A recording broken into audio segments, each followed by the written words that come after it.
बंधुओं, एक कथा याद आ गई। भीष्म पितामह कलिकाल में एक भक्त के रूप में प्रकट हुए, जिनका नाम था सेन नाई, जो बाल काटते हैं। ऐसे एक नाई के रूप में इनका जन्म सेन नाई भक्तमाल जी में कहते हैं कि वो भीष्म पितामह का ही पुनर्अवतार है। इतना सुंदर प्रसंग है सेन नाई का, हम पहली बार सुना रहे हैं।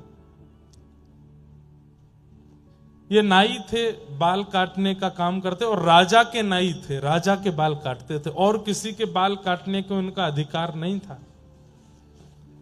तो नगर के राजा के नाई थे। एक दिन इनके मन में बड़ी भक्ति जगी तो कथा सुनने गए। तो कथा में व्यास जी बता रहे थे कि गीता में भगवान कहते हैं मासा नाम मार्गशीर्षो, हम मार्गशीर्ष महीना मैं हूं, इन भावों में ये मैं हूं, इन भावों में भगवान अपनी विभूतियों का वर्णन कर रहे थे। सब लोग ध्यान से सुनिएगा, 10-15 मिनट और सुनो, फिर विश्राम करेंगे। और तभी भगवान गीता में कहते हैं कि मानवों में जो राजा है वो मैं हूं। जहां कहीं भी राजा हैं, भगवान ने यह बात कही है कि राजा मेरा ही प्रतिनिधि है। राक्षसों में प्रहलाद मैं हूं, भगवान स्वयं कह रहे हैं। तो सेन नाई बैठ करके कथा सुन रहे थे, बोले कि मानवों में राजा मैं हूं, राजा मेरा ही प्रतिनिधि है। तो नाई तो बड़ा प्रसन्न हो गया, बोले मुझे ठाकुर जी मिल गए। अपने राजा की इतनी बढ़िया हजामत करते, उनके हाथ पांव दबाते, मालिश करते, खूब हाथ पैर दबाते, सिर, और बढ़िया प्रेम से सेवा करने लगे। बोले कि यही हमारे भगवान हैं। अब तो वो राजा के हफ्ता में 1-2 बार जाके हजामत करते, और उसके बाद कभी समय मिलता तो कथा सुनते। एक बार कथा में व्यास जी ने बोला कि बिन गुरु के हुए ठाकुर जी प्राप्त नहीं होते। तो सेन नाई जी के मन में आया कि अब मैं गुरु कहां से खोजूं। तब किसी ने इनको बताया, बोले काशी में विराजमान है श्री रामानंदाचार्य जी महाराज, आप उनकी शरण में चले जाओ, वो बहुत अच्छे गुरु मिलेंगे। और श्री सेन जी काशी चले गए। काशी में जाकर के रामानंदाचार्य जी से दीक्षा लेने का खूब प्रयास किया, लेकिन रामानंदाचार्य जी ने दीक्षा किसी कारण से नहीं दी, व्यस्तता के कारण, साधना के कारण। एक बार एक संत इनके पास हजामत कराने आए अपनी, तो ये उनके केश काट रहे थे, मतलब मुंडा कर रहे थे, बिल्कुल सारे बाल उड़ा रहे थे। शिखा छोड़ दी तो संत विरक्त थे, उन्होंने कही शिखा भी काट दो। उन्होंने कही अरे आप कैसी बात कर रहे हैं, मैं शिखा नहीं काटूंगा, ये तो बहुत बड़ा पाप है। बोले अरे मैं विरक्त हूं, विरक्त शिखा सूत्र नहीं रखते। सेन नाई जी बोले आप जो कहेंगे सब स्वीकार है, पर शिखा नहीं काटूंगा।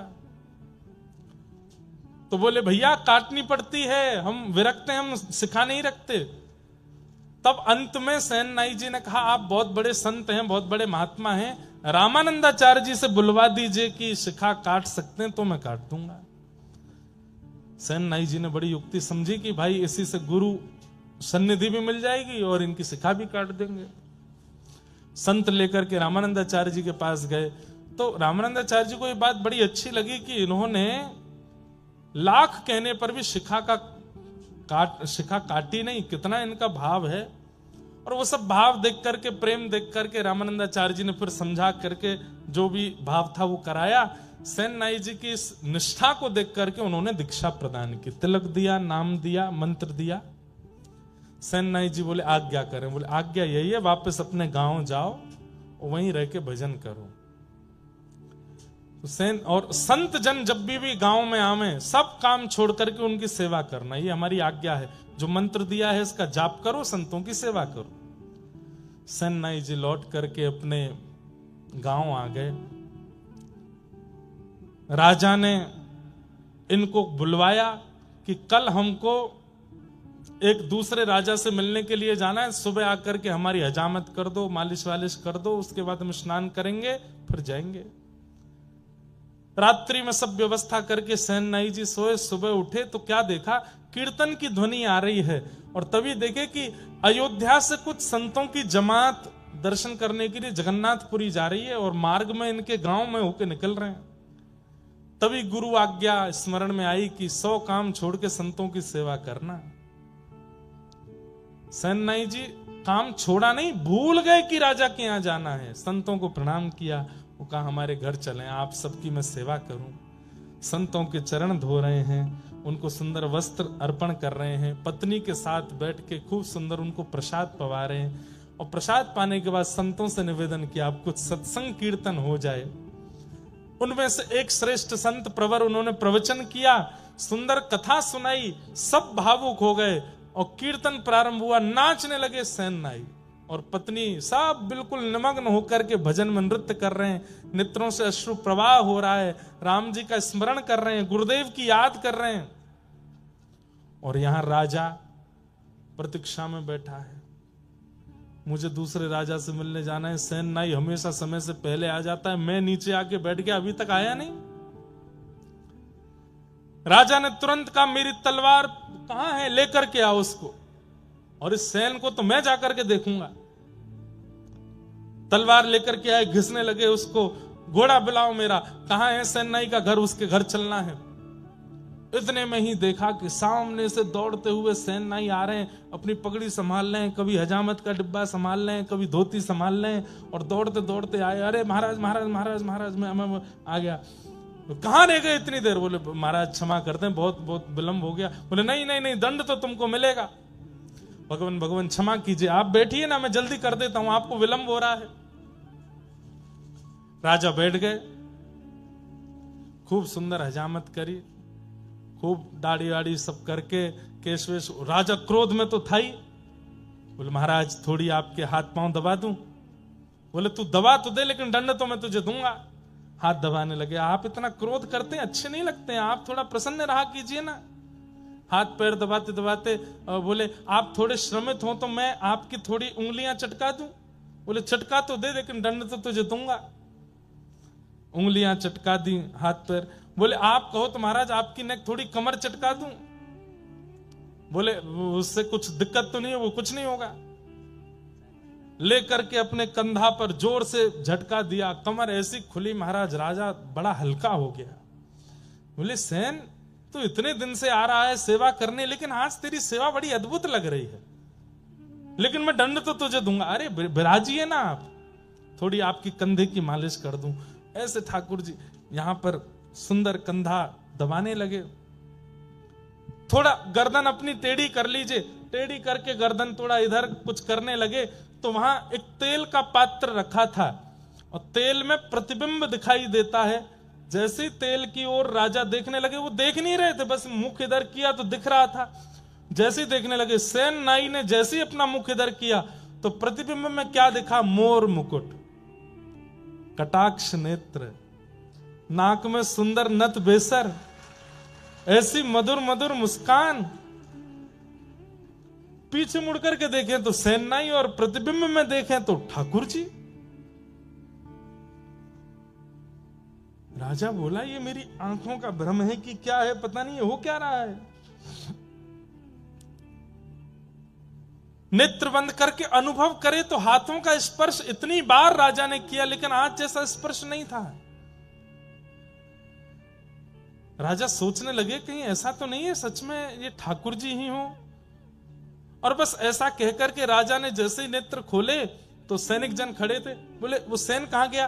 बोले वो तो आपकी मालिश कर रहा था, आप सो गए थे गहरी नींद में, तो वो बोला कि अब सब हो गया है तो मैं चलता हूं। वो तो अपनी दक्षिणा लेकर के चला गया। राजा बोला कोई बात नहीं, अब इसको अगली बार देखूंगा, अब तो तैयार होके चलता हूं। अपने वस्त्र आदि पहन करके राजा तैयार हुए। वहां सेन को पता चला कि राजा ने आज बुलाया था, मैं तो कीर्तन में रह गया।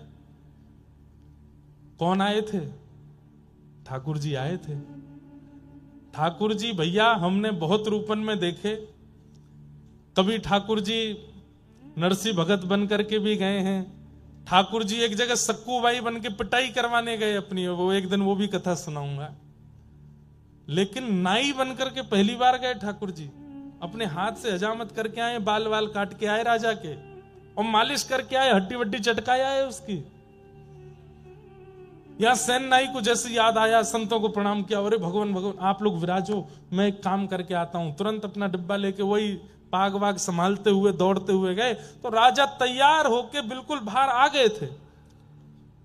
सेन ने आकर के जैसे ही राजा को देखा, हजामत हुई है, केशवेश सब बिल्कुल बढ़िया है, बिल्कुल राजा तो बढ़िया तैयार है, केशवेशों में तेल लगा है। सेन ने आकर के कहा पूरे गांव में क्या, दूर दूर तक शहरों में भी कोई और ऐसा व्यक्ति नहीं जो मेरे अलावा राजा को स्पर्श कर सके। ये मेरी अनुपस्थिति में कौन करके गया? सेन को आता देख राजा बोले, और भाई सेन, कुछ भूल गए थे क्या? कुछ भूल गए हो, लेने आए हो? सेन बोले, भूला तो कुछ नहीं। कुछ नहीं भूले तो फिर क्यों आए हो? आपने कल बुलवाया था मुझे। अरे तो कितनी बार आओगे? सुबह आके तुम सब करके तो गए, अब क्यों आए हो दोबारा? सेन बोला, मैं नहीं आया था, मेरे घर तो संत जन आए हुए थे, मैं उनकी सेवा में लगा था, कीर्तन कथा चल रही थी मेरे घर में, तो मुझे देरी हो गई तो मैं दौड़ा दौड़ा आया कि आपकी हजामत करूं।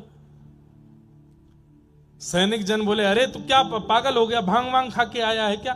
तू तो आके गया, यहां पे सब करके गया है, हमने तुझे दक्षिणा भी दी थी। और बोले, हर बार तो तू इतने 10 सोने की मोहर लेके जाता था, आज बड़ी तुझे कंजूसी चढ़ी थी, बार बार कहते एक और दे दो, थोड़ा सा और दे दो, कहां लेके जाओगे इतना, और दे दो। आज 20 सोने की मोहर लेकर के गया था। मैं नहीं आया हूं, मुझ पे नहीं है कुछ भी। राजा बोला, झूठ बोलते हो। अरे वो संतों की जमात निकल रही है, मैं उनको बुलाता हूं। संतों की जमात बुलाई गई। बोले, कहां था ये? बोले, तो हमारे साथ थे, सुबह से सेवा पूजा भजन में लगे थे, बस ये बात हुई, यहां सेन के आंसू छूटे, वहां राजा के आंसू छूटे। सेन ने कहा, सत्य में मैं था? बोले, बिल्कुल तुम जैसा ही था, लेकिन आज मैं तब कह रहा था कि स्पर्श इतना अद्भुत क्यों है। और तुमने सेन कभी मेरी उंगलियां नहीं चटकाई, आज तो उंगली चटका के गए, कमर चटका के गए, गर्दन वर्दन सब करके गए हो। और अंत में एक अनुभव मुझे हुआ था, क्या? कि मैंने तेल के पात्र के प्रतिबिंब में जब देखा तो वहां सेन नहीं, वहां पर कोई मोर मुकुटधारी दिखाई दे रहा था। सेन तो बस वहीं मूर्छासी में आ गए, राजा के चरण पकड़ लिए, बोले, धन्य हैं आप, मैं आपके अंग को छू लूं। क्यों? क्योंकि श्याम सुंदर आपको छू के गए हैं। श्री ठाकुर जी ही आए थे। राजा ने तुरंत सेन को उठाया, राजा दंडवत हो गए, बोले कि महाराज, अब आज से आपको मेरी हजामत नहीं करनी, आज से आपको ये सब क्रिया नहीं करनी है, तो आज से आप मेरे राजगुरु हैं। जिनकी कृपा से ठाकुर जी मेरे भवन में आ गए, जिनकी कृपा से ठाकुर जी का स्पर्श मुझे मिल गया, ऐसे आप नाई नहीं रह सकते, आप तो मेरे गुरु हैं। और उस दिन से सेन जी गुरु के रूप में प्रतिष्ठित हो गए। बहुत अच्छा चरित्र है सेन जी का।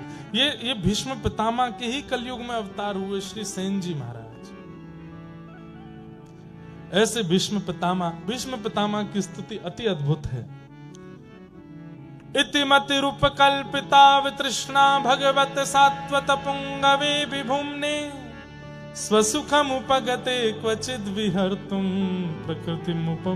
प्रकृतिमुपेयुषि यद्भव प्रवाह त्रिभुवन कमनं तमाल वर्णं रविकर गौरवराम्बरं दधाने वपुरलक कुलावृताननाब्जं विजय सखेरतिरस्तु मेन बध्य। भीष्म पितामह ने स्तुति गाई और स्तुति के अंत में भीष्म पितामह कह रहे हैं, नाथ मैंने आपके सारे रूप देख लिए। बहुत सुंदर स्तुति है भीष्म पितामह की, लेकिन अंत में भीष्म पितामह कहते हैं, मैंने आपके सारे रूप देखे, आपका द्वारिकाधीश रूप देखा, आपका चतुर्भुज रूप देखा, आपका विराट रूप देखा, आपका घोड़े चलाने वाला रूप देखा, सारथी रूप देखा, एक रूप नहीं देखा। कौन सा? ललित गति विलास वल गुहास प्रणय निरीक्षण कल्पितो रुमान कृतमनुकृतवत्य उन्मदान्धा प्रकृति मगन किलयस्य गोपवध्वा। जो टेढ़ी सी चाल आप ब्रजमंडल में चलते हो, जिन नेत्रों से, जिन चाल से आप ब्रज की वनिताओं के, ब्रजवासियों के चित्त का हरण करते हुए चलते हो, आपकी टेढ़ी सी पाग पर लटकने वाली वो मोती आपके गालों से स्पर्श करते रहते हैं। कटाक्ष नेत्रों से कभी इधर देखते हुए चलते हो। कोई अस्त्र शस्त्र आपके पास नहीं है, केवल वेणु वाद्य करते हुए आप चलते हो। एक चरण इधर, दूसरा चरण इधर, ऐसी त्रिभंग लली करके हुए त्रिभंगी चाल जो आप चलते हो। कमर आपकी ऐसी मटकती रहती है। कभी किसी गोपी के यहाँ माखन चुराते हो, कभी किसी गैया के साथ लीला करते हो, कभी श्री किशोरी जी के साथ गिरिराज पर्वत पर कोई अनुभव करते हो। मुझे वो रूप आपका देखना है नाथ, मुझे व्रज का वह रूप आपका देखना है, वो दर्शन करना है। और उनमें भी अभी जो ये नवरात्रि के दिन चल रहे हैं,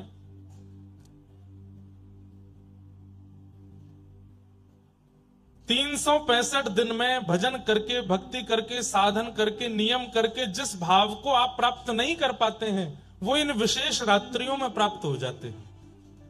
आप अन्य दिनों में जो साधन करोगे, अन्य दिनों में जो भजन पूजन करोगे, उसका प्रभाव हो सकता है कहीं ना कहीं आपकी योग्यता देख करके प्राप्त होगा, लेकिन इन 9 दिनों में किया गया साधन आपको निश्चित प्राप्त हो जाएगा। और इन 9 दिनों में कोई बहुत बड़ा नियम नहीं बता रहे हैं हम आपको, बस एक नियम बता रहे हैं।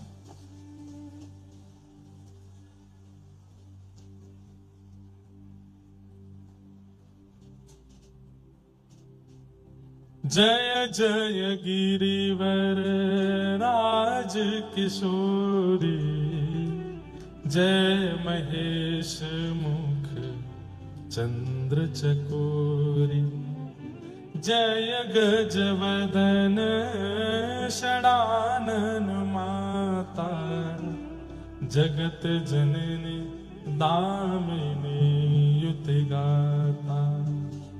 नहीं तब आदि मध्य अवसाना, अमित प्रभाव वेद नहीं जाना।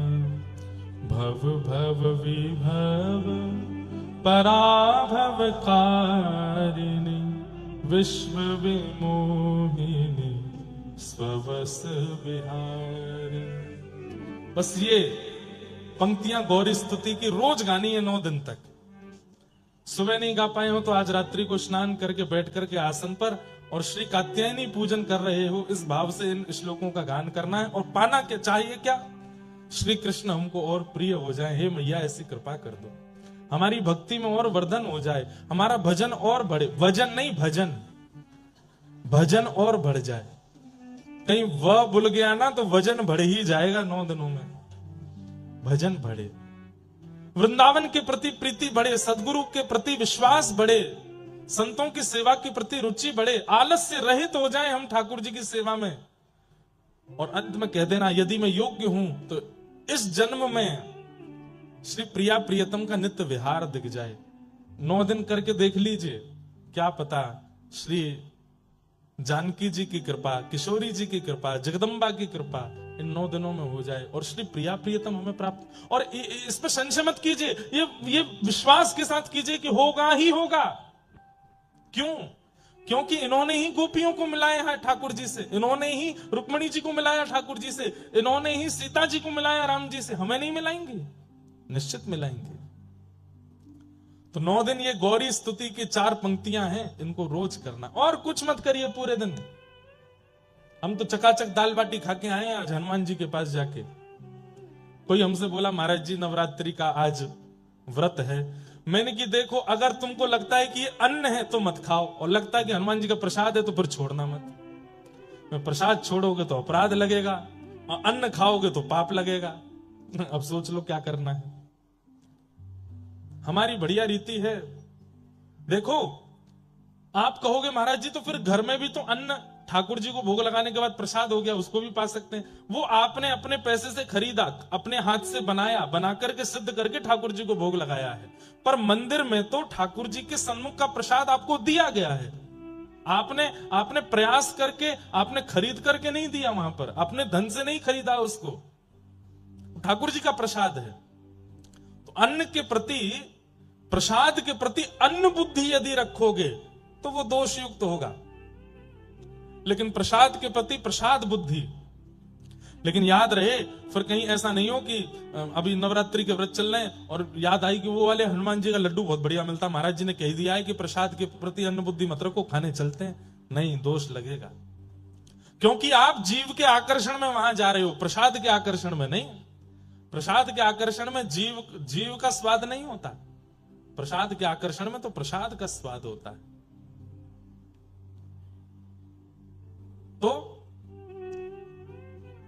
नवरात्रि के दिन है, कई लोग बहुत नियम करते हैं, हमारा भी नित्य हवन का नियम है, लेकिन हम आपसे बहुत स्पष्ट कह रहे हैं, सब नियम एक तरफ और गौरी स्तुति का भाव से पाठ एक तरफ, इससे ज्यादा कुछ नहीं करना है।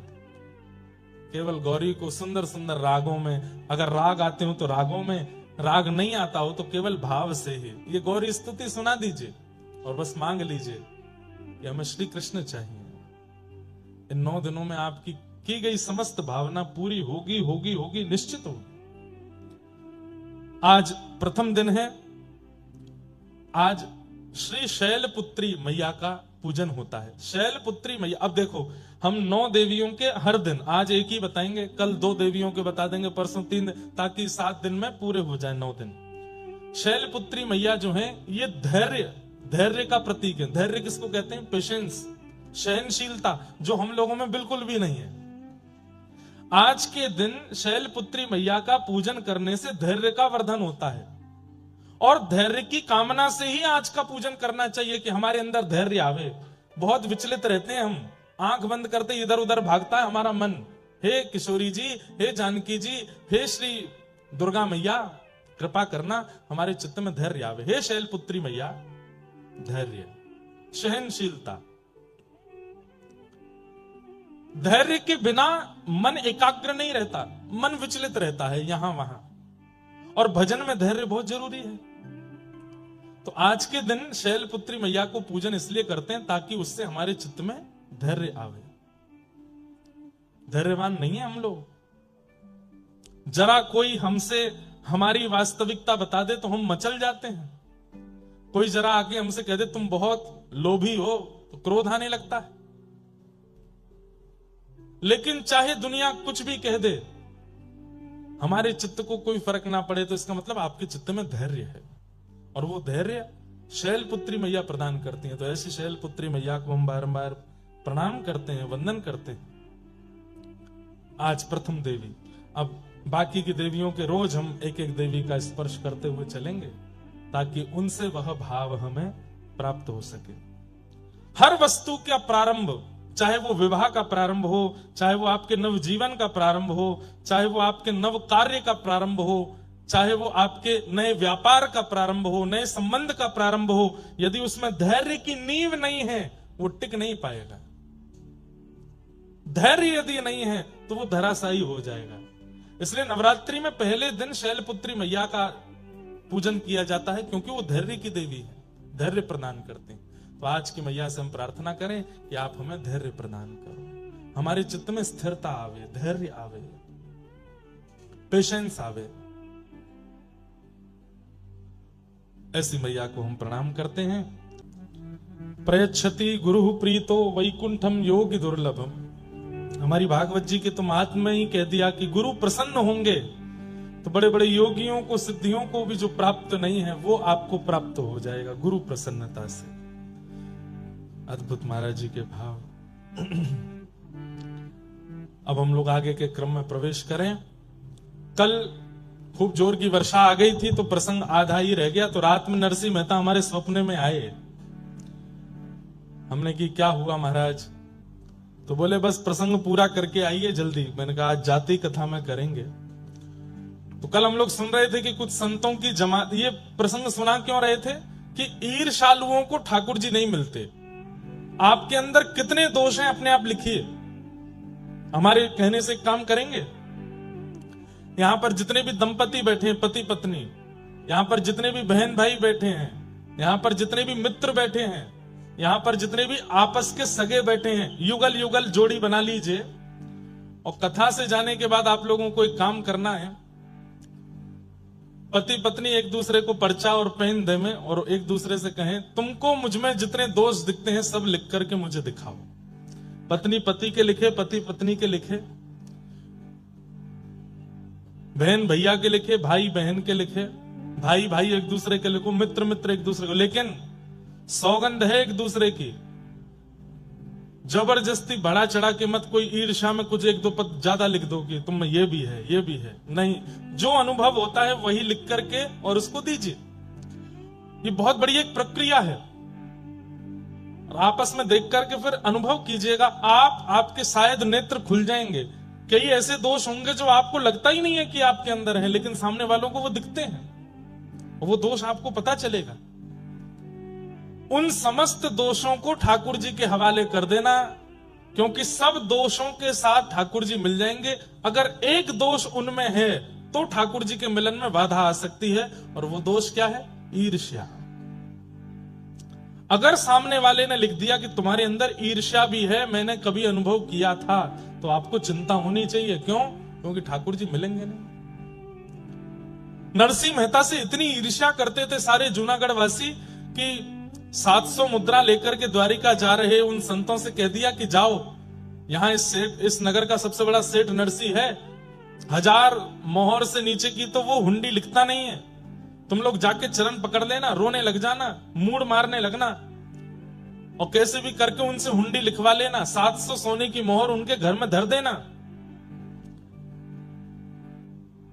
संतों ने वैसा ही किया। संतों को देख करके नरसिंह मेहता जी चरण धोने लगे, माला पहनाने लगे। अच्छा, उन मन चले लोगों ने पहले ही बता दिया था कि तुम नरसिंह मेहता के पास जाओगे तो वो तुम्हारे पैर छू करके, धो करके, माला पहना के मनाने का प्रयास करेगा कि तुम हुंडी मत लिखवाओ, लेकिन फिर भी तुम मानना नहीं, लिखवा लेना उससे। नरसिंह मेहता तो बेचारे संतों को देख के प्रणाम करते थे, चरण धोते थे, माला पहनाते थे। संत जन कहने लगे जरूर हमको मनाने की प्रक्रिया चल रही है कि हम हुंडी ना लिखवाएं। संतों ने कहा नरसिंह जी हमारा एक काम कर दीजिए। बोले क्या? हमको द्वारिका जाना है, बीच में बड़े लुटेरे और चोर उचक्के मिलते हैं, हमारा धन लूट लेंगे, हमारी पूरे विश्व भारत की यात्रा पूरी हो रही है, द्वारिका में हमको भंडारा करना है, ये 700 सोने की मोहर जैसे तैसे हमने बचाई है, इनको रख लीजिए, हुंडी लिख दीजिए। आपका कोई सेठ वहां हो या आपका कोई सेवक द्वारिका में हो, हम उसको जाके दिखा देंगे, वो हमको वहां 700 सोने की मोहर दे देगा, तो हम वहां अपना भंडारा कर लेंगे। नरसिंह मेहता जी बोले आपको मुझे देख के लगता है कि मैं हुंडी लिखता हूंगा? बोले हुंडी लिखने वाले आप जैसे ही होते हैं, वो ऐसे बन के रहते हैं कि कोई उनसे हुंडी लिखवा ना पावे। ये आपकी फटी धोती और आपके तन की स्थिति से हम बहकने वाले नहीं हैं, हमारी हुंडी लिखिए। इतना पीछे पड़ गए संत जन, नरसिंह मेहता रोने लगे, मेरी कोई गद्दी नहीं है द्वारिका में, अरे मैं किसी को नहीं जानता सिवाय एक के। बोले किसको जानते हो?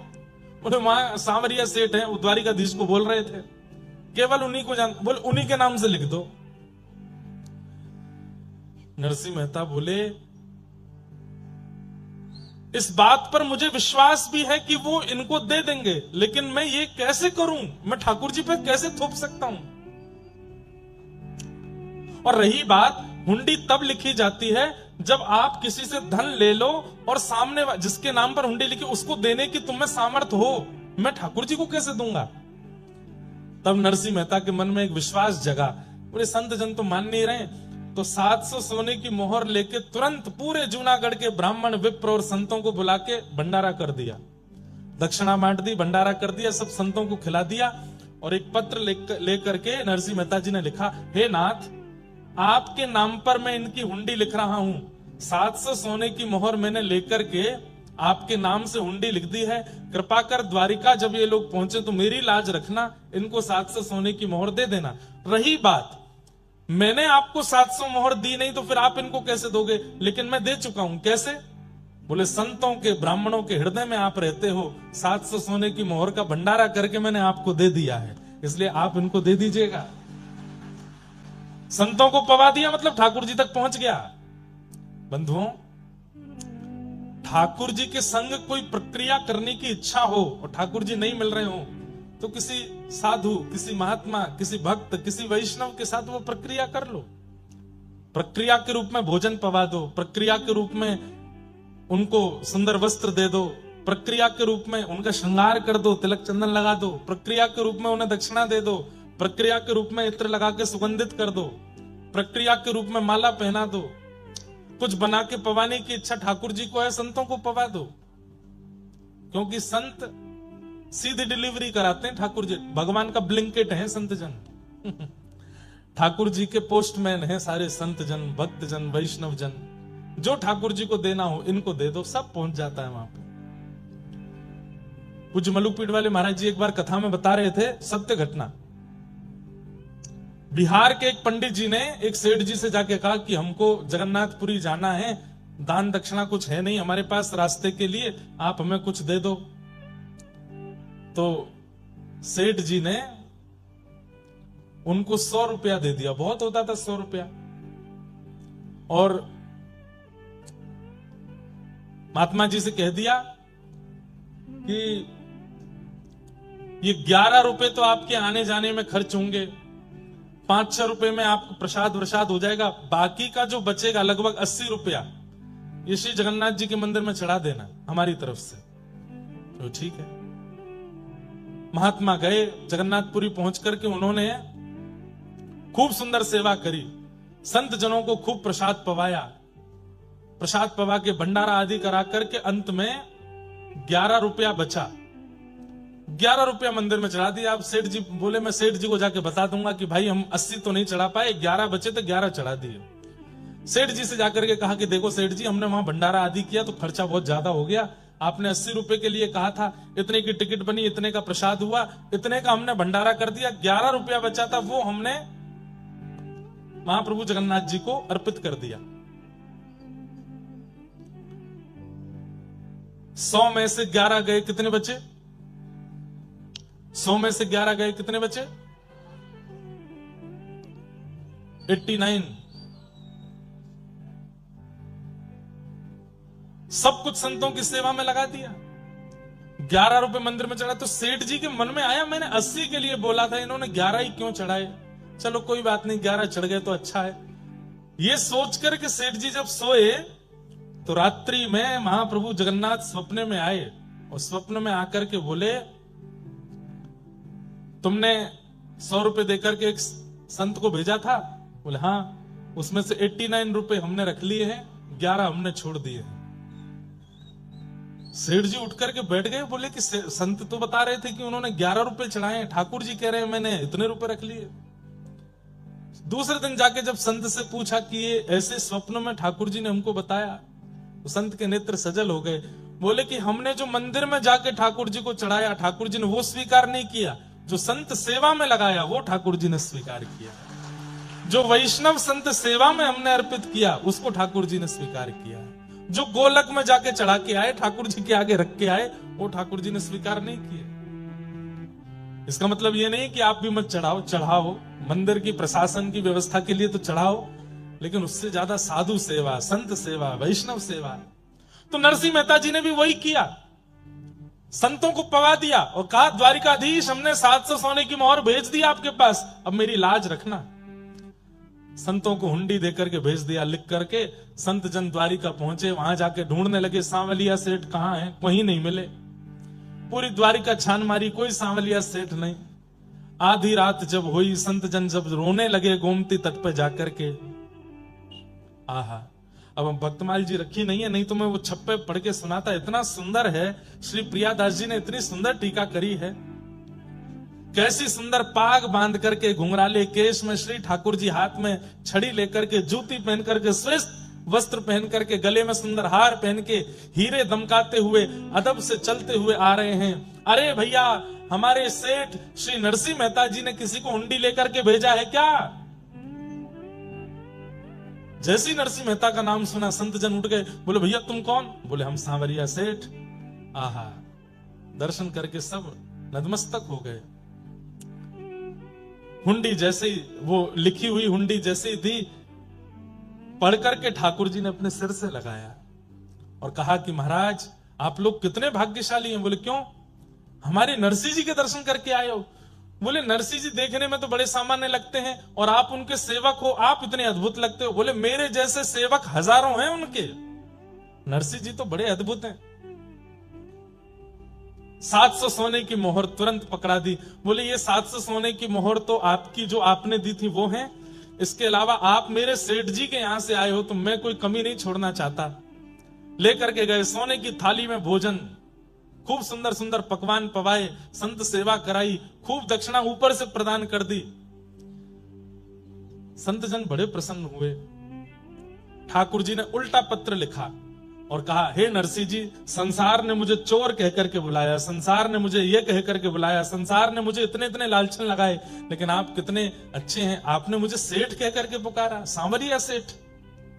मैं आपसे बहुत प्रेम करता हूं, जल्द ही आपसे मिलूंगा। ऐसा पत्र लिख करके ठाकुर जी ने संतों के द्वारा भिजवाया, जाओ हमारे सेठ जी को दे देना। नरसिंह मेहता के पास जैसे संत पहुंचे, नरसिंह मेहता बोले अब पिटाई होगी। क्यों? इनको 700 सोने की मोहर मिली नहीं होगी द्वारिका में, तभी मारने आए हैं मुझे। लौट करके संत जन आए, नरसिंह मेहता बोले भगवान मुझे क्षमा कर दो। बोले क्यों, आपको मोहर मिल गई? बोले 700 सोने की मोहर तो मिल गई, हमारा संत वो भी हो गया, ऊपर से तुम्हारे वो सेवक ने इतनी दक्षिणा दी हमको, सोने की थाली, सोने की कटोरी, सोने की चम्मच, अरे सब कुछ प्रदान किया। अरे नरसिंह मेहता जी, तुम्हारा वो सेवक इतना सुंदर था, क्या बताएं उसके रूप की। सफेद धोती, सफेद अचकन, सफेद पगड़ी, सफेद बेंत, ऐसी सुंदर उसकी जूती। नेत्र तो कहते ही बनते, कमल जैसे नेत्र थे। आहा, जब बोलता था तो ऐसा लगता था जैसे मानो पुष्प बरस रहे हों। एक बार उसने हमारा स्पर्श भी किया था, क्या बताएं, उसका स्पर्श पाके तो हम धन्य हो गए। अरे नरसिंह जी, कैसा सुंदर सेवक है आपका, हमको ऐसा सेवक मिलता तो हम तो अपने पास ही रखते, अपने से दूर जाने ही नहीं देते। नरसिंह जी बोले पता नहीं किसकी बात कर रहे हैं, समझ में तो आ रहा था ठाकुर जी ने कुछ तो लीला करी होगी। अच्छा, तुम्हारे सेवक ने ये पत्र लिख करके भेजा। जैसे ही पत्र पढ़ा नरसिंह मेहता ने और अंत में पढ़ा कि मैं तुमसे बहुत प्रेम करता हूं, जल्दी मिलूंगा, ये पढ़ करके नरसिंह मेहता तो रोने लगे। ईर्ष्यालु देखते रह गए और यहां ठाकुर जी ने नरसिंह मेहता पर कृपा कर दी। इसलिए बंधुओं, कोई दोष जीवन में आ जाए चलेगा, आपके अंदर काम है कोई बात नहीं, कथा सुनना शुरू करो, नाम जप करना शुरू करो, नष्ट हो जाएगा। क्रोध है धीरे धीरे वो भी शांत हो जाएगा, मोह है वो भी धीरे धीरे चला जाएगा, लोभ है धीरे धीरे वो भी नष्ट हो जाएगा। कथाएं आदि सुनना शुरू कर दो, सत्संग करो। लेकिन ईर्ष्या है तो मेहनत ज्यादा करनी पड़ेगी, क्योंकि ईर्ष्या ठाकुर जी को प्रिय नहीं है। और दुर्भाग्य की बात है कि ईर्ष्या लगभग मानवों के अंदर होती है, लगभग। अभी कोई आपसे ज्यादा सुंदर कपड़े पहन के आ जाए, हो जाएगी ईर्ष्या। हम कथा में इतने साधारण बन के आ रहे हैं, ये इतना बढ़िया पहन के आ रहा है। हमसे बढ़िया कोई खाने लगे, कमाने लगे, हमसे बढ़िया कोई कुछ प्राप्त कर ले, हमसे बढ़िया घर बना ले, हमसे बढ़िया बच्चे हो जाएं, सब में ईर्ष्या हमारे चित्त में आती है। ईर्ष्या ये कष्ट का कारण। अरे आप लोग तो संसार की बात कर रहे हैं, हम व्यासपीठ में बैठ के कथा करते हैं, कथा करने वालों से ईर्ष्या हो जाती है लोगों को। ऐसी ऐसी ईर्ष्या के लोग हैं। लेकिन ईर्ष्यालु व्यक्ति इस बात को प्रमाण दे रहा है कि मैं कभी ठाकुर जी से नहीं मिल पाऊंगा, इसलिए वो ईर्ष्या को प्रधानता दे रहा है। इसलिए हमारी प्रार्थना, ईर्ष्या चित्त में मत लाइए। निर्मत्सराणाम सताम वैद्यम वास्तवमत्र वस्तु शिवदम तापत्रयोन्मूलनम श्रीमद्भागवते महामुनि कृते किंबा परैरीश्वरः सद्यो हृद्वरुध्यते त्रिकृतिभिः शुश्रूषुभिस्तत्क्षणात्। श्रीमद् भागवत की कथा कैसी है? ठाकुर जी से संबंध कराती है, ठाकुर जी से कोई ना कोई संबंध कराती है। बंधुओं, ठाकुर जी से संबंध होना या ठाकुर जी के जनों से संबंध होना, ये दोनों ही कृपा की बात है। आप ठाकुर जी से संबंध नहीं बना पा रहे हो तो ठाकुर जी के जनों से संबंध बनाओ, ठाकुर जी के जनों को ही अपना मान लो, ठाकुर जी के जनों से संबंध बनाओ।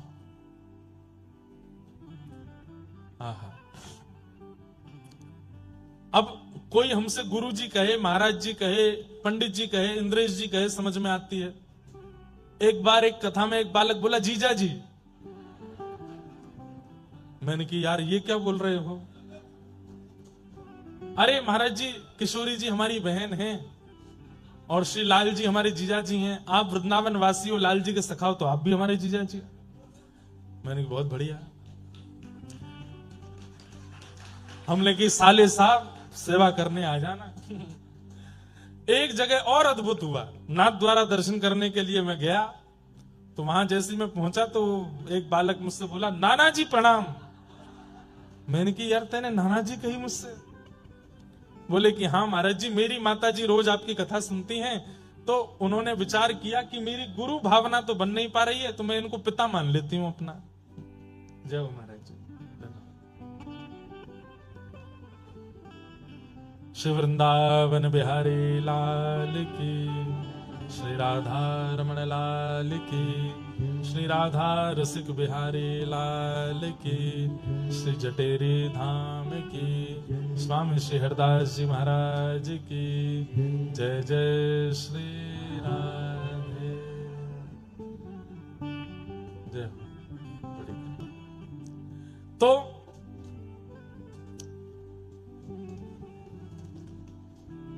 हरिजन संगे हरि उर आने, गिरधर जब अपनों करी जाने। सब लोग इधर देखो, ध्यान से सुनो। तो हमसे बोले महाराज जी हमारी माता जी कथा सुनती हैं, उनकी आपके प्रति गुरु बुद्धि तो बन नहीं पाई, लेकिन आपकी कथा सुन के बहुत कुछ सीखा है। तो हमने कि तो फिर क्या? बोले गुरु नहीं मान पाई तो वो आपको पिताजी मानती हैं। मैंने ये आपकी माता जी की उम्र कितनी है? बोले 55 की हो गई। मैंने की 55 की माता जी और 28 साल के पिताजी? तो बोले कि अब आपने ही कहा था कि हरिजनों से संबंध मानो, तो हमारी माता जी आपको पिताजी मानती हैं, तो उस नाते से आप हमारे नाना जी हुए। मैंने कहा बहुत बढ़िया। मैं तुम्हारे भी बाल बच्चे हो गए क्या? तो बोले हाँ जल्दी कृपा होने वाली है। मैंने कि वो बड़ा हो जाए तो वो परनाना बोलेगा हमको। तो अच्छा है, हरिजनों से संबंध रखो, हरिजनों को अपना संबंधी मानो। अरे जिन भक्तों के आप चरित्र सुनते हो ना, इनको ही अपना संबंधी मान लो। इनके संबंध की कहानी से ठाकुर जी आपको प्राप्त हो जाएंगे। मीराबाई मेरी बाईसा मेरी बहन है, श्री सूरदास जी मेरे काका जी हैं, श्री कुम्मन दास जी मेरे चाचा हैं, श्री गोस्वामी तुलसीदास जी हमारे बड़े पिताजी हैं। ऐसे करके सबको संबंध, और ये गोपनीय रखने हैं, सबको बताने नहीं है। इन सबसे संबंध, भक्तों से संबंध बना लिया जाए तो फिर ठाकुर जी आपसे संबंध बनाएंगे। आपको ठाकुर जी से नहीं बनाना पड़ेगा। अभी आप कहते हो ठाकुर जी आप मेरे लाला हो, ठाकुर जी आप मेरे पति हो, ठाकुर जी आप मेरे ये हो, आप कह रहे हो, ठाकुर जी मान रहे हैं कि नहीं इसका नहीं पता। ठाकुर जी माने उसका पता कैसे चलेगा? तो बोले भक्तों से संबंध बनाओ। भक्तों से आपका संबंध बन गया तो ठाकुर जी आपसे संबंध बनाएंगे, ठाकुर जी आपको अपना कुछ बनाएंगे। वैद्यम वास्तव मत्र वस्तु शिवदम, श्रीमद् भागवत ठाकुर जी के प्रति संबंध को प्रगाढ़ करती है, कल्याणकारी संबंध कराती है। तापत्रयोन्मूलनम, तथा सुनने वाले को फिर जीवन में कभी कष्ट का अनुभव नहीं होता। श्रीमद् भागवते महामुनि कृते किंबा परिरीश्वरः सद्यो हृदयवरुध्यते कृतभि शुश्रूषुभिस्तत्क्षणात्। ऐसी भागवत की कथा को हम बारंबार प्रणाम करते हैं, बारंबार वंदन करते हैं। नैमिषारण्य क्षेत्र में 88,000 सोनिकादि ऋषियों ने सूत जी से 6 प्रश्न किए, और इन्हीं 6 प्रश्नों के उत्तर में सूत जी कथा कहना प्रारंभ करते हैं। अनेक विषयों का उत्तर देते हुए श्री सूत जी महाराज ने भागवत की रचना का प्रसंग बताया। बहुत ध्यान से सुनिएगा। श्री वेदव्यास जी महाराज ने 4 वेदों की रचना की, महाभारत की रचना की, 18 उपपुराण, 17 महापुराणों की रचना की। तब भी मन को शांति नहीं मिली। तब नारद जी महाराज की कृपा से उन्होंने श्रीमद् भागवत को रचना कार्य किया। नारद जी महाराज ने जाकर के कहा कि भगवान के प्रभाव नहीं, भगवान के स्वभाव का वर्णन करो, तब मन को शांति मिलेगी। तब श्रीमद् भागवत की रचना हुई। वेदव्यास जी ने वही भागवत की कथा अपने पुत्र सुखदेव जी को प्रदान की। सुखदेव जी ने यही कथा श्री परीक्षित जी को सुनाई। परीक्षित कौन है? पांडवों के वंशधर। इन परीक्षित जी को 7 दिन में मरने का श्राप लगा। सौनकादि ऋषियों ने पूछा ऐसा क्या हुआ कि इनको 7 दिन में मरने का श्राप लगा? तो यहां महाभारत का थोड़ा प्रसंग सुनाया गया। पाहि पाहि महायोगिन देव देव जगत्पते नान्यम तद्भयं पश्ये यत्र मृत्यु परस्परम। बहुत सावधानी से सुनो। उत्तरा के गर्भस्थ शिशु बालक को बचाना,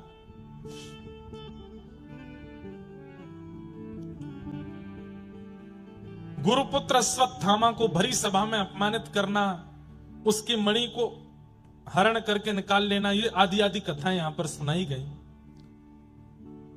एक प्रकार से पांडवों का युद्ध विजय करा करके और थोड़े बहुत जो कार्य थे उनको समाप्त करके भगवान पांडवों को हस्तिनापुर का राजा बना के द्वारिका प्रस्थान कर रहे हैं। अब हम यहां से कथा सुनेंगे। द्वारिका को जैसे ही जाने लगे तो कुंती ने भगवान के रथ को रोक लिया। कुंती कौन है? भगवान की बुआ।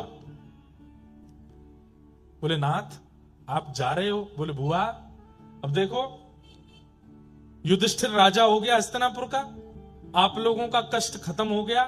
अब तक आप लोगों ने इतनी पीड़ाएं सही, वनवास करना पड़ा, सब कुछ सहना पड़ा, अब सब कुछ समाप्त हो गया है। अब आपका राज्य आपके पास आ गया है, महाभारत का युद्ध आप जीत गए हो, अब सब अच्छा आनंद में हो गया, अब मुझे आज्ञा दो, मुझे जाने दो। कुंती ने कहा 2 मिनट नीचे आइए, मुझे आपसे बात करनी है, फिर चले जाना। श्रीमद् भागवत की सबसे पहली स्तुति है कुंती स्तुति, और कुंती ने भगवान से जो बात कही है वो बहुत ध्यान से सुनिएगा। नमस्ये पुरुषं त्वाद्यं ईश्वरं प्रकृते परम् अलक्ष्यं सर्वभूतानां अन्तर्बहिरवस्थितम्।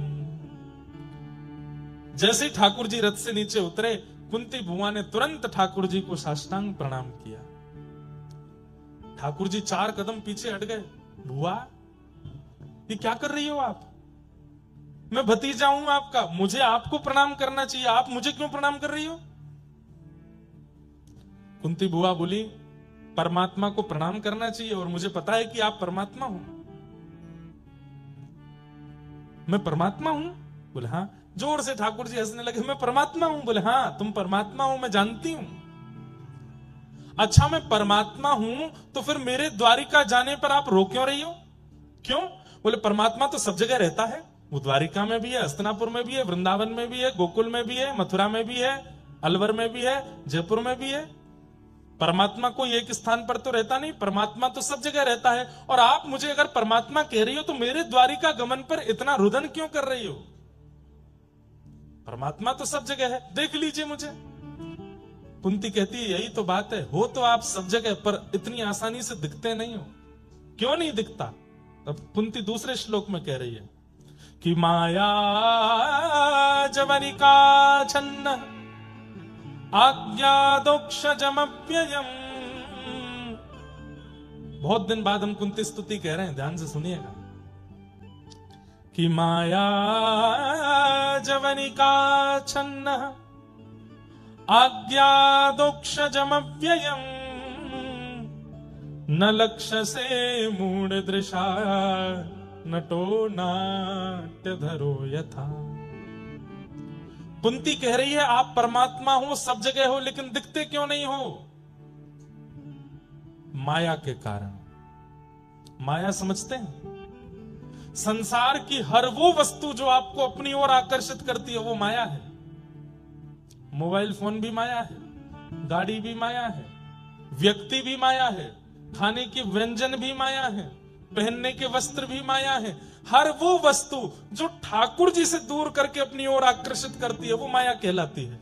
लेकिन किसी वस्तु के सामीप्य में रह के भी ठाकुर जी से दूरी ना बन रही हो तो वो माया नहीं हो सकती।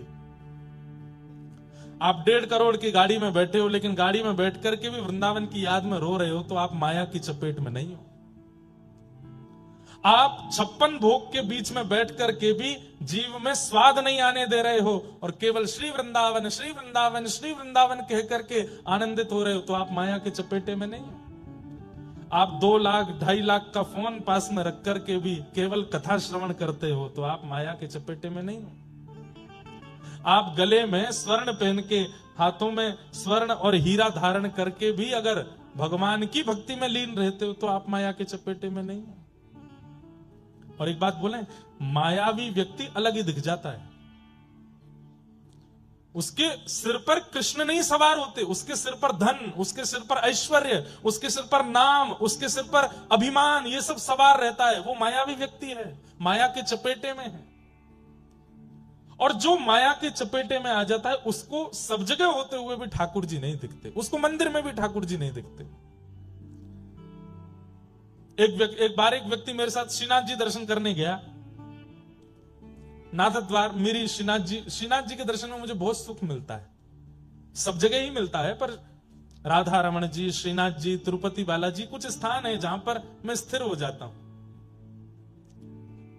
अब श्रीनाथ जी दर्शन करने के बाद मेरे नेत्र तो सजल हो गए।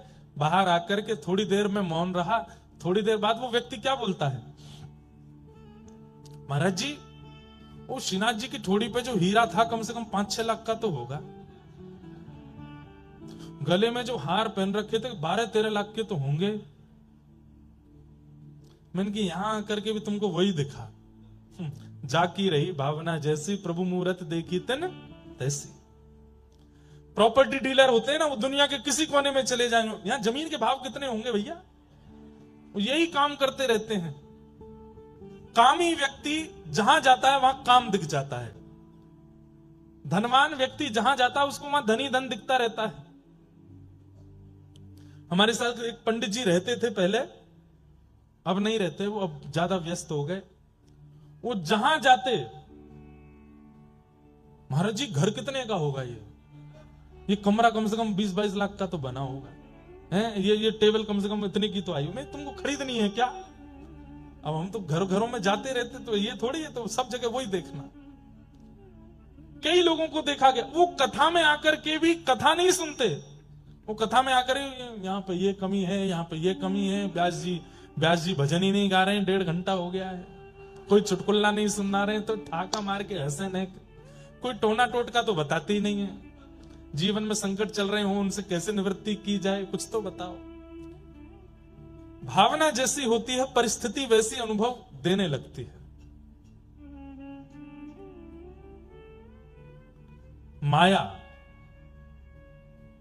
माया जवनिका छन्न। एक बात बोले आपको, वस्तु का त्याग करने वाला त्यागी नहीं माना जाता। वस्तु के संग रहते हुए भी उस वस्तु में आसक्त ना होने वाला, वो त्यागी माना जाता है। पत्नी छोड़ दिए, बच्चे छोड़ दिए, घर छोड़ दिया, परिवार छोड़ दिया, संपत्ति छोड़ दिया, रहने लगे पहाड़ी के ऊपर जाके, लेकिन रोज रोते हैं, क्यों, पत्नी की याद आ रही है, बच्चों की याद आ रही है, मैंने करोड़ों कमाया था, सब छोड़ छाड़ के आना पड़ा। वो त्यागी है।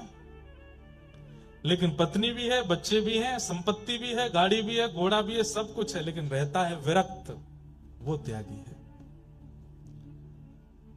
हम गृहस्थाश्रमी हैं, यहां जितने भी बैठे हैं लगभग, हम गृहस्थाश्रमियों को आश्रम नहीं छोड़ना है, पत्नी बच्चे नहीं छोड़ने हैं, पर हां जितनी आसक्ति उन सब में है उतनी श्री कृष्ण में कर लेनी है। हमारा वही त्याग हो जाएगा, वही विरक्ति हो जाएगी, वही वैराग्य है हमारे लिए। जितना प्रेम से बालक को हृदय से लगाते हैं, जितने प्रेम से पत्नी को निहारते हैं, जितनी ममता से धन गिनते हैं, ये सब जिस दिन भक्ति में होने लगेगा, जैसे ठाकुर जी को सुबह उठाते ही उसी प्रकार हृदय से लगावे जैसे अपने बालक को लगाया हो, जैसे पत्नी को प्रेम भर के देखते हैं ऐसे ठाकुर जी को देखने लग जाएं, जैसे पैसे गिनने में सतर्क रहते हैं ऐसे नाम जप में सतर्क हो जाएं, बस हो गई विरक्ति। यही विरक्ति है, यही त्याग है। सब छोड़ के जाने की आवश्यकता नहीं है।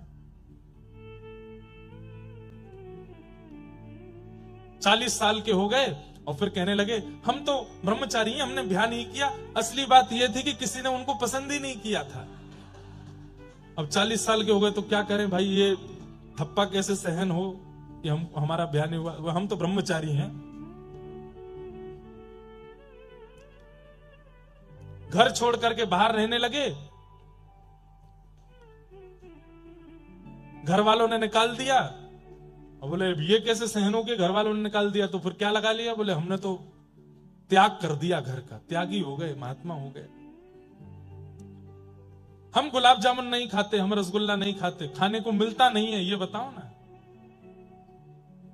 विदेश जाना अपराध है, समुद्र लांघना गलत बात है। अब खुद को वीजा नहीं मिला था कभी, इसलिए सबके लिए ऐसा बोल रहे हो। बड़े विचित्र हैं संसार। लेकिन वास्तव में माया ही है जिसके कारण ठाकुर जी दिखते नहीं। ठाकुर जी तो सब जगह हैं। इस समय इस पंडाल में भी कहां कहां बैठे होंगे, लेकिन माया है जिसके कारण वो दिख नहीं रहे हैं। तब कुंती कहती है तो फिर दिखते कैसे हैं?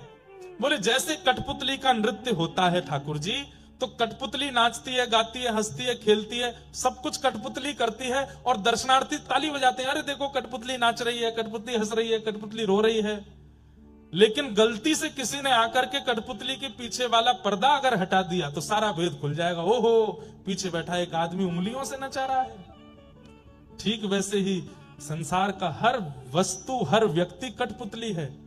हमें ऐसा दिखता, ओहो ये इतना बड़ा आदमी बन गया, अरे उसके साथ बहुत बुरा हो गया, अरे ये मर गया, अरे ये जी गया, सब कठपुतली हैं। लेकिन जिस दिन सदगुरु आकर के माया का पर्दा हटा देंगे, सब पता चल जाएगा पीछे बैठे ठाकुर जी ही सब कर रहे हैं। कठपुतली की अपनी कोई सामर्थ्य नहीं थी।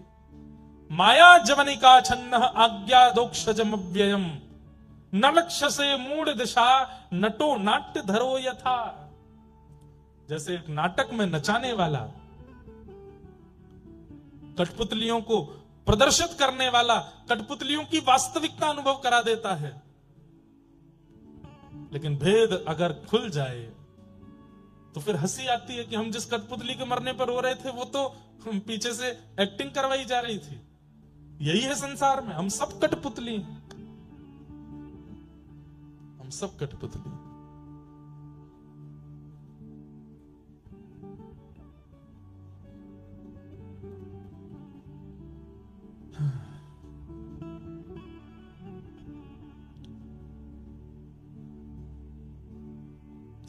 जैसे राखो तैसे रहूं, जैसे राखो तैसे रहूं। हाँ जैसे राखो तैसे रहूं, जैसे राखो। हे नाथ, आप जैसे चाहोगे हम वैसे नहीं। मारा गिरधर लाल थारो न चायो नाचूं रे। मारा गिरधर लाल। जैसे आप नचाओगे नाचेंगे नाथ, जैसे आप रखना चाहो रहेंगे नाथ। आओ भाव से गा लो। मारा गिरधर लाल थारो नचायो नाचूं रे। मारा गिरधर लाल थारो नचायो नाचूं रे। ओ मैं तो थारो नचायो नाचूं, ओ मैं तो थारो नचायो नाचूं रे। हाँ मैं तो थारो नचायो नाचूं, थारो नचायो नाचूं रे। मारा नटराजा थारो नचायो नाचूं रे। मारा नटराजा थारो नचायो नाचूं रे। हे मारा गिरधर लाल थारो नचायो नाचूं रे।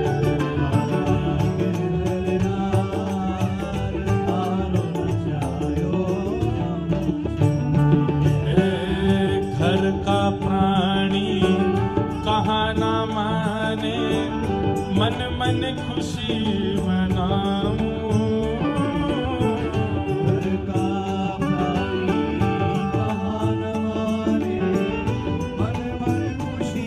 भाव से ओ घर का प्राणी कहाँ ना माने, मन मन खुशी मनाऊं।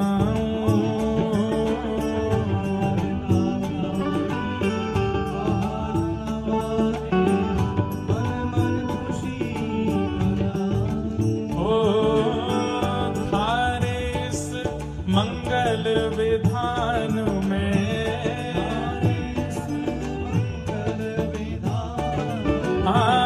थारे इस मंगल विधान में,